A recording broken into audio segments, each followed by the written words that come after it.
Lumbridge is probably one of the most iconic towns in old school RuneScape. In this series, I will be working to build a scale model of it. For those new to the series, and to those returning, welcome. I really appreciate all the support we've received on the series so far. In case you don't remember, this model is approximately 56 tiles across and 72 tiles long. I felt like this captured the main part of Lumbridge while keeping the model to a manageable size. The scale of the model is 1 to 192. As you watch, I will be explaining the modeling process as well as giving some interesting lore about the area that I'm working on. Today I will be working on the River Lum as well as the Goblin area. Here you can see me cutting out the rough shape of the Goblin house using a hot wire foam cutter. This hot wire foam cutter is invaluable when making lots of accurate cuts, and while they are a little expensive, usually ranging between $60 and $150, they do save you a lot of X-Acto blades in the long run.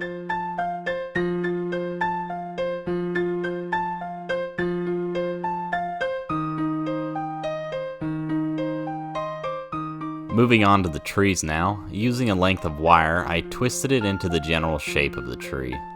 In this area of the model, there's a total of 16 trees, not including the canoe tree, 9 of those being dead trees, 5 regular trees, and 2 oak trees.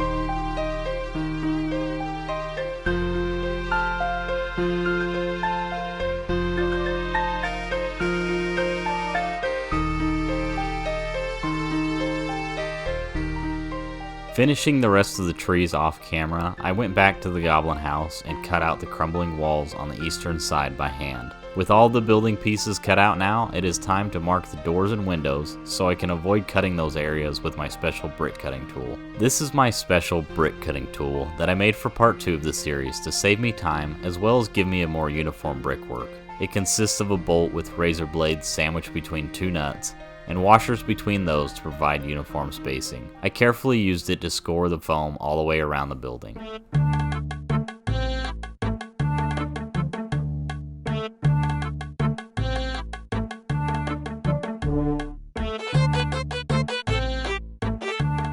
Now using a regular pen to emboss the foam along the lines I cut. Cutting the foam allows for a more precise and deep indentation, and any number of things can be used to trace along these cuts, each giving a different effect. So if you're interested in making your own models, be sure to experiment and find what works best for you.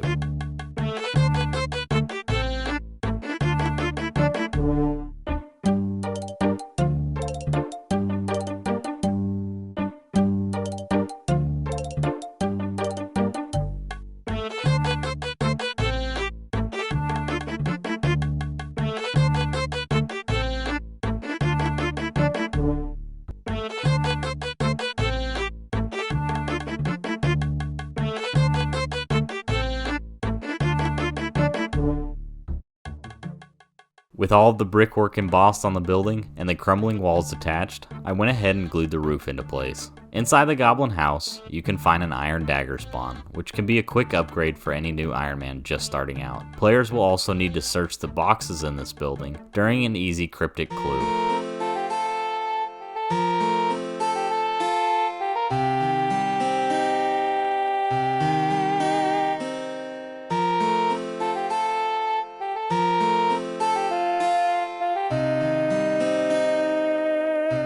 Now using a mechanical carpenter's pencil, I embossed semicircle shingles all over the roof, before taking an X-Acto knife and touching up the brickwork on the gables.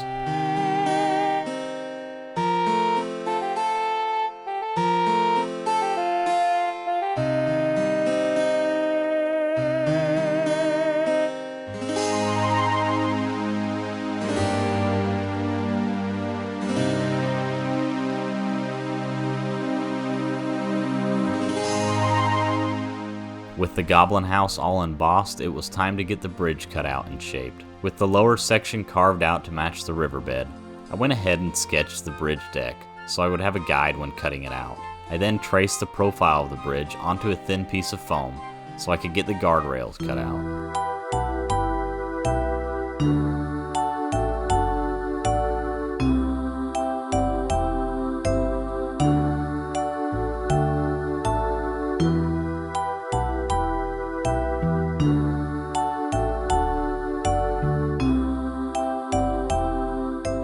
With the bridge all cut out, I started embossing it using a very fine tip pen to draw a cobblestone effect all over the bridge.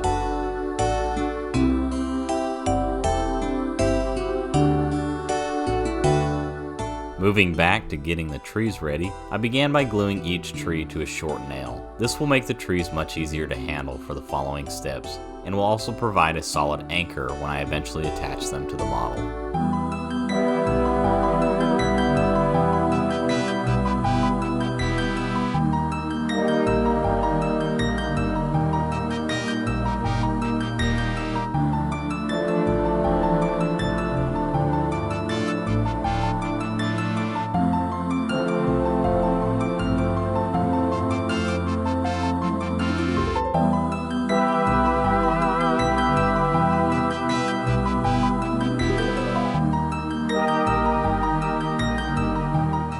With the trees all glued into place and the buildings embossed, it's time to cover everything in a coat of matte Mod Podge. Mod Podge is a water-based glue that is very popular among hobbyists, and you can get it at Walmart or most any hobby store. This glue will help protect the foam as well as lock any embossing in place, and will also help fill some of the wire gaps on the trees to make the trunk smoother.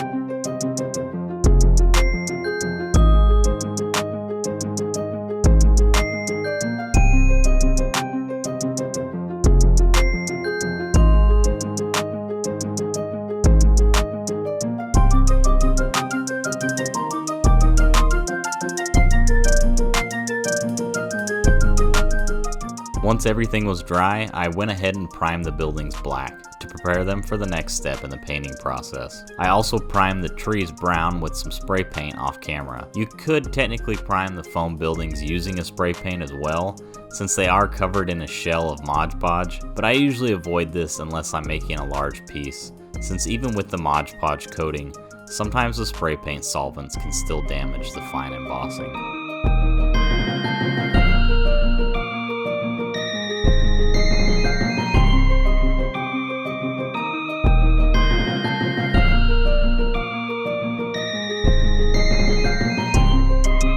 Now that the trees are dry, I used a dark brown wash on the dead trees to darken them up some, as they are a bit darker than regular trees in the game.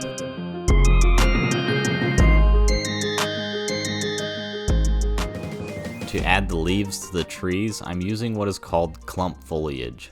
It comes in a lot of different colors. Here you can see I have 3 different colors mixed together, and it's basically just a painted spongy material.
With all of the trees done, it's time to paint the Goblin house and bridge. Utilizing a painting technique called dry brushing, I dust brighter and brighter shades of gray onto the buildings to give them more depth. Dry brushing is a very useful technique to know when making models, and you can find numerous tutorials on YouTube about it if you're interested in doing it yourself.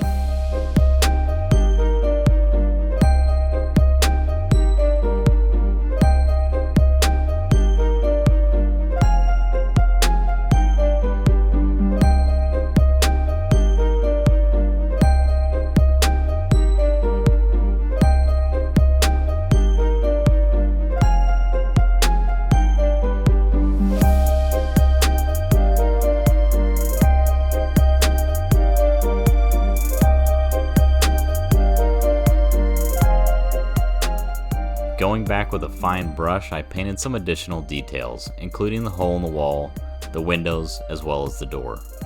This area of Lumbridge has about 50 goblin spawns, and they provide a great place for many new players to start leveling their combat skills.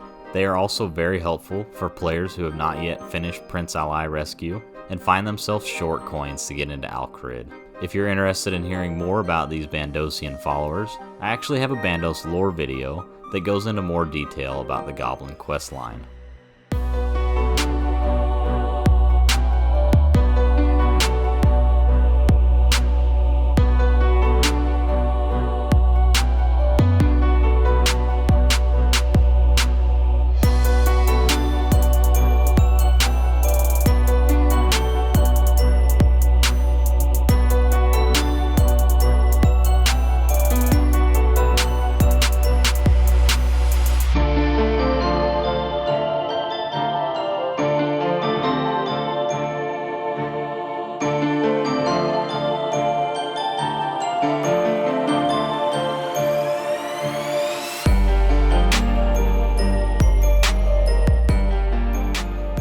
Moving to the roof, I start by painting it a dark blue, as I intend to dry brush it as well. It's usually good to start with a dark base color when dry brushing, since that method is usually good at highlighting raised sections.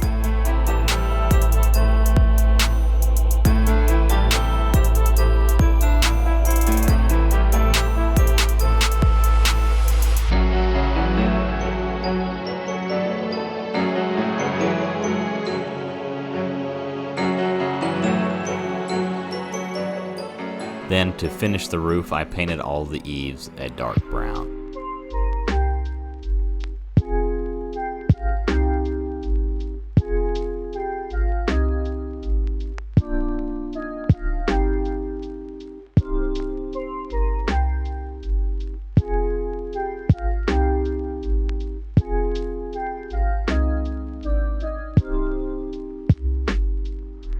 As I wait for everything to finish drying, I started to work on the river, first by painting the riverbed blue so I won't have to add as much dye in the epoxy later.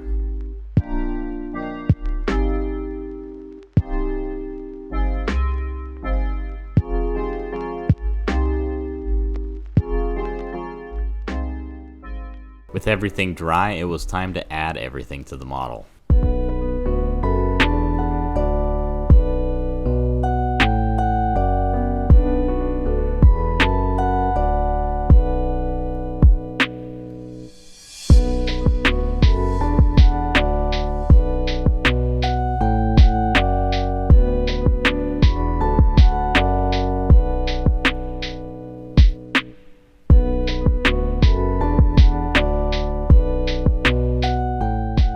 Nearly forgetting the canoe tree, I quickly made it off camera. Members can start using this unique transport system at level 12 woodcutting, and unlock all 6 stops at level 57 woodcutting. These stops include Lumbridge, the Champions Guild, Barbarian Village, Edgeville, Ferox Enclave, and the Wilderness Pond.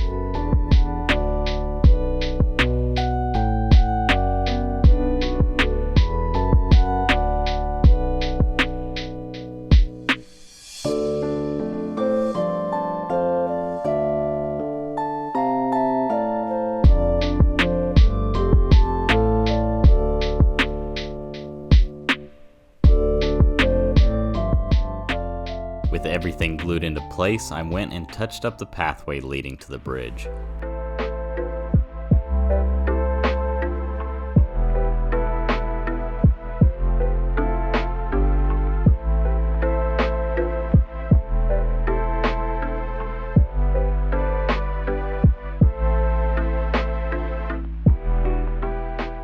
Now, to finish preparing the river for the epoxy, I added several tufts of grass and boulders to it to best match the various reeds and rocks in the game. Some interesting facts about the River Lum: it actually gets its name from the real-life River Came, which flows through Cambridge in eastern England.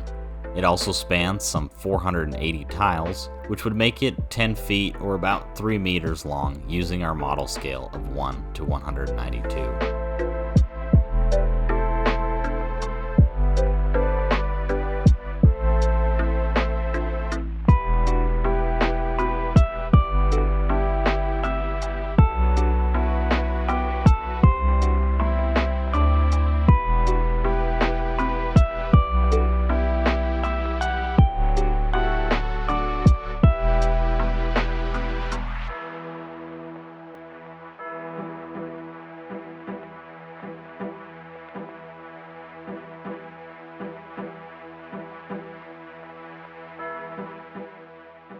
I went ahead and mixed the 2-part epoxy off camera and gave it a slight blue tint using some ink. I was a little heavy-handed with my pour and actually ended up needing to scoop some of it out with a stick. In this section of the river, you can catch 3 different types of fish, including trout, pike, and salmon.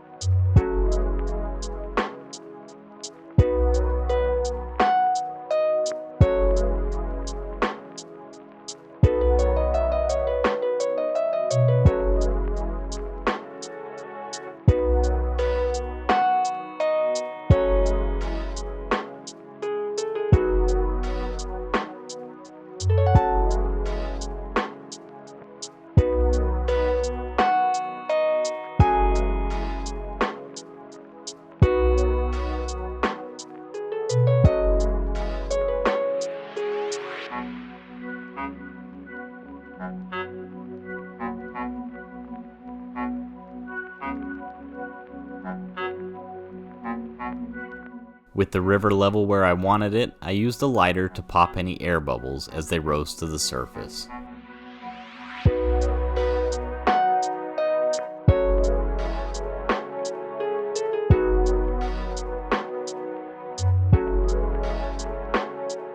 Once the river was finished curing, I wanted to make it look like it was actually flowing, so I took some gloss Mod Podge and dabbed it all over the river.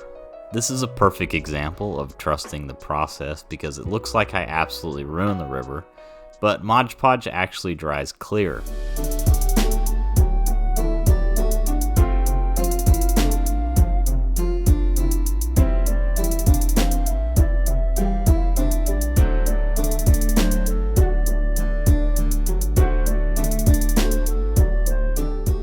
With the river covered, I took a straw and blew air onto the glue to make a rippling effect.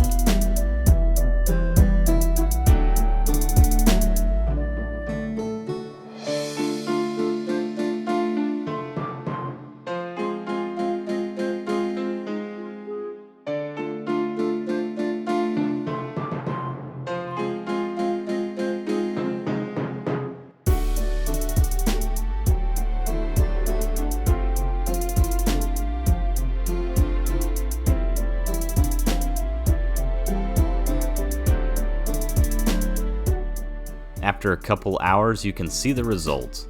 I felt like this really sold the illusion of flowing water and gave the river some additional depth. I purchased some 1 to 200 scale people on Amazon to use for the goblins. I tried to 3D print them, but they were just too small, and honestly I don't really have a ton of experience 3D printing, so that didn't help either. I also made some ducks using oven-baked clay in a small file to define the shapes better afterwards. Enjoy watching me attempt to paint these tiny figures.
While I wait for all that to dry, I made a little section of the cow fence that shows up in the corner of the model. As in the previous videos, I made this fence using a plastic material called polystyrene. And with that, another section of Lumbridge is finished, getting us one step closer to finishing this iconic town.